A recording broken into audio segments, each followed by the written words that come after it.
Dear Captain Kokak, ako po si Rodel, 34 anyos, isang traffic enforcer sa Commonwealth. Mahigit 8 taon na ako sa serbisyo. Sa dami ng mga aksidente sa kalsadang ito, sanay na ako sa eksenang may dugo ang katawan sa gitna ng kalsada. Pero isang gabi, may kakaibang nangyari na hindi ko kayang ipagwalang bahala. Alas 11 ng gabi nun, medyo banayad ang daloy ng trapiko. Nasa tapat ako ng isang lumang pedestrian overpass na bihira ng gamitin. Bigla akong nakakita ng babaeng nakasuot ng puting damit. May mahabang buhok at tila litong-lito sa pagtawid. Kahit may overpass, pinili niyang dumaan sa gitna ng kalsada. Pinara ko ang mga sasakyan at sumigaw ako. "Ate, may overpass po tayo." Pero hindi siya tumigil. Nang akmang hahawakan ko siya sa braso, bigla siyang lumingon. Kitang-kita ko ang kanyang muka.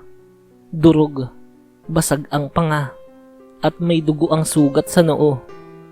Tila ang mismong anyo ng kanyang pagkamatay. Napaatras ako sa takot. Pero sa isang iglap, nawala siya sa harapan ko. Kinabukasan, may lumapit na matandang lalaki sa akin. Habang naka-duty ako, may dala siyang lumang larawan ng isang dalagang kamukhang-kamukha ng nakita ko.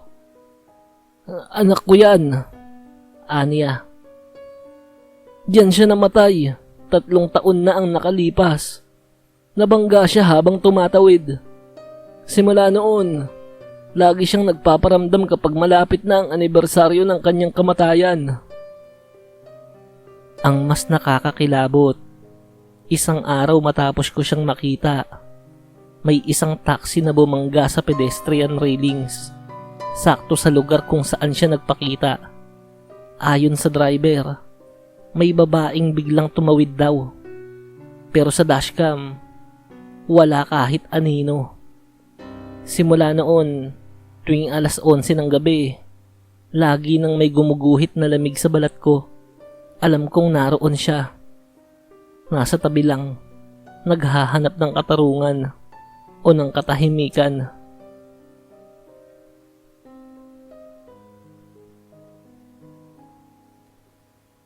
Magandang araw po, Captain Kokak. Ako po si Lito, 42 anyos, traffic enforcer sa Buendia Railroad area. 20 taon na po akong humaharap sa init ng araw, usok ng tambutso, at ingay ng syudad. Pero isang gabi, nayanig ang buong paniniwala ko sa katotohanan. Alas 2:30 na ng madaling araw nun. Halos wala ng sasakyan. Biglang dumaan ang isang rider na nakaitim lahat. Helmet, jacket, gloves, pati motorsiklo ay tila masyadong moderno. Sa bilis niya, parang lumulutang. Tinangka kong harangin siya para sa checkpoint. Pero parang hindi niya ako nakita. Sa loob ng 3 gabi, ganun palagi. Paulit-ulit siyang dumaraan. Eksaktong alas 2:30 hanggang sa magdesisyon akong harangin siya ng plastic barrier. Tumigil siya. Lumapit ako. Sinabi kong checkpoint to. Kailangan ko ng lisensya niya. Tahimik lang siya. Dahan-dahan niyang inangat ang helmet niya. Walang muka. Wala kahit anong bahagi ng muka. Parang balat ng manika. Makinis at malamig. Napatigil ang oras ko. Napaatras ako. Nanginginig ang aking mga kamay. Ilang saglit lang, bigla siyang umandar. At sa harap ng mata ko, naglaho siya. Nang ikinuwento ko ito sa matandang enforcer namin, ngumiti lang siya. "May ganyang kwento pa noon pa, Lito. Rider daw yun na namatay sa drag racing. Muling bumabalik para tapusin ang huling karera niya." Tuwing madaling araw, naririnig ko pa rin ang tunog ng kanyang makina. Pero sa CCTV, walang kahit anong record niya.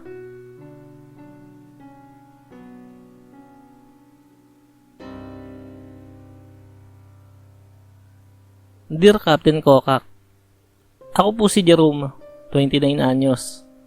Traffic enforcer sa Show Boulevard. Alam kong may mga kwentong pambata tungkol sa multo, pero hindi ko akalaing ako mismo'y magiging bahagi ng isa. Isang gabi, 7:30, may batang lalaki ang biglang tumakbo sa gitna ng intersection. Wala siyang sapatos, marumi ang damit, may hawak na pulang bola. Bigla ko siyang nilapitan para iligtas.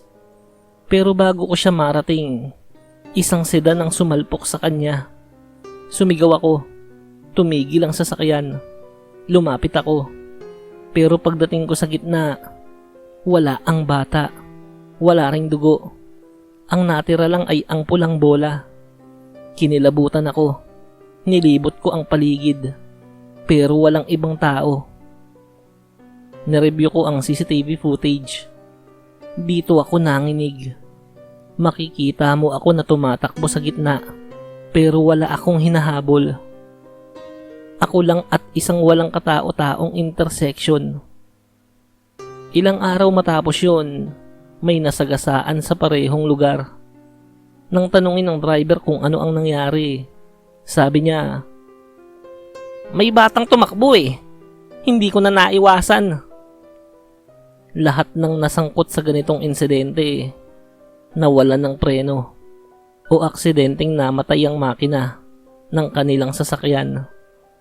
Sabi ng mga matatanda, batang kalye raw yun na hindi natulungan.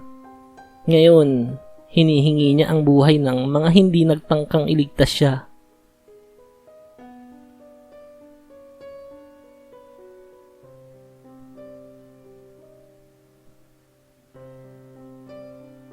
Magandang gabi po, Captain Kokak. Ako po si Dan, 37 years old. Naka-assign ako noon sa Monumento Circle. May traffic light roon na palaging pumupula, kahit wala namang problema sa daloy ng trapiko. Inireklamo na ito ng maraming motorista, kaya isang gabi, sinilip ko ang mismong control box. Pagbukas ko, may litrato sa loob. Luma, kupas, at may babaeng naka-uniforme ng traffic enforcer. Hindi namin siya kilala, pero mukhang lumang-luma na ang uniforme niya. Parang galing pa sa dekada 80. Kinabukasan, habang naka-duty ako, may babaeng naglalakad sa gitna ng intersection. Hindi siya pinapansin ng mga motorista. Tahimik siyang nagmamando ng trapiko.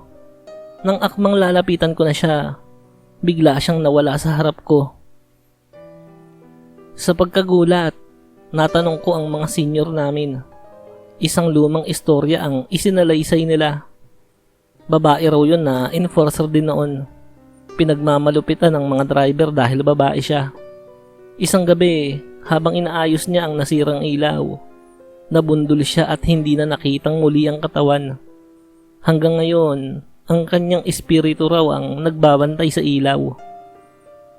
Bawat oras na pumupula ang traffic light, kahit hindi dapat, para bang may boses akong naririnig. "Tumigil ka! Hindi pa tapos ang shift ko."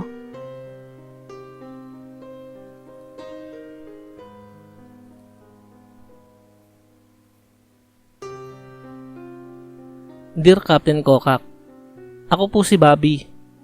Matagal-tagal na rin akong traffic enforcer sa Pasay. Mahilig akong magsulat sa logbook ng tama.